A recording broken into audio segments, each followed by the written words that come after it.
So I'm going to read a newly woven sequence. Not all the poems in the sequence are new, but they do have shared concerns. One of them is also a revised poem from the Father poems. So this has come about as a result of sending maybe 50 different poems to literary magazines nationwide and also internationally. And I've only just started.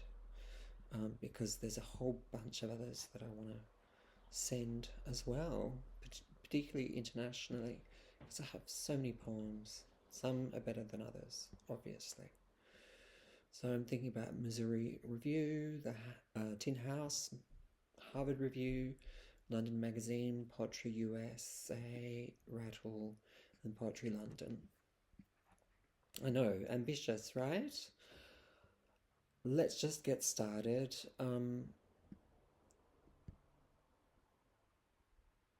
The poem sequence is called Generations, and you'll work out why. First poem, Dieback. Ghosts glimpsed out on country back roads.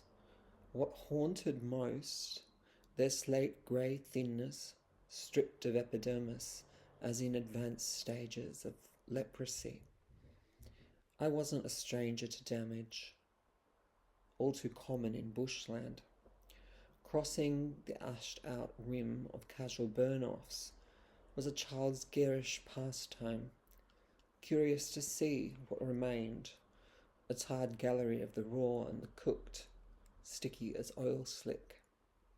But this was sadism, trees that hung on like guilt, eaten gradually from the inside out. A plague of sorts. There were no warning signs, contaminated zone, biohazard, keep out, danger to humans. Only my father's gestures through the car windows told the terrible tale. The tree's fear that entered me like the fungus itself. Dieback, diagnosis as prophecy, an immunodeficiency too ghastly to contemplate. Like tone dropouts, they returned to me in dreams, ancestors murmuring, the forests are nearly gone, the land in ruin from your septic generations. Okay, second poem, Returning, comes in 2 parts. Insects trapped and baking on car grill, what gifts we bring. Driving long distances, aircon full pelt, rotting carcass enters lungs.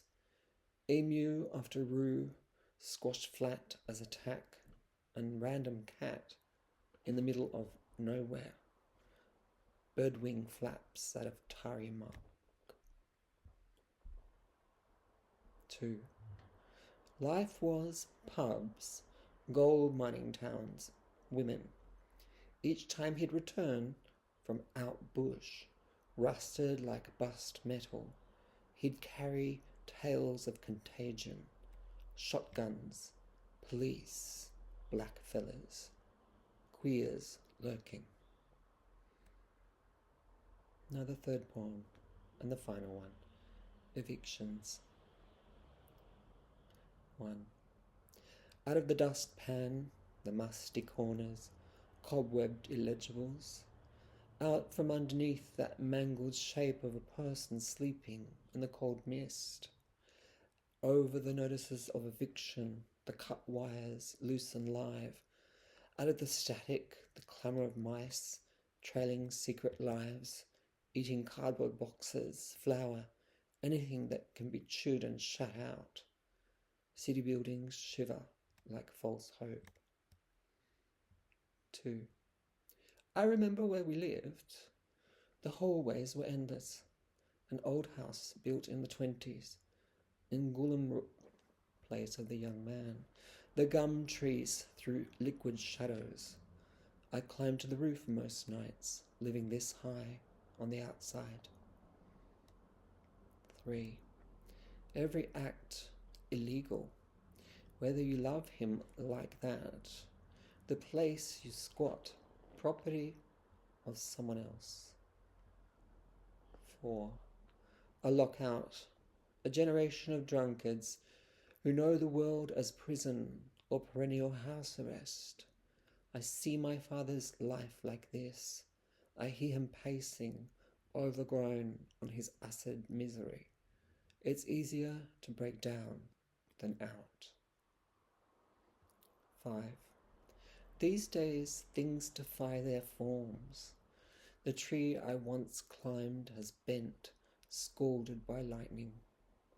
It nonetheless grows in the yard full of bricks and concrete from the knockdown house.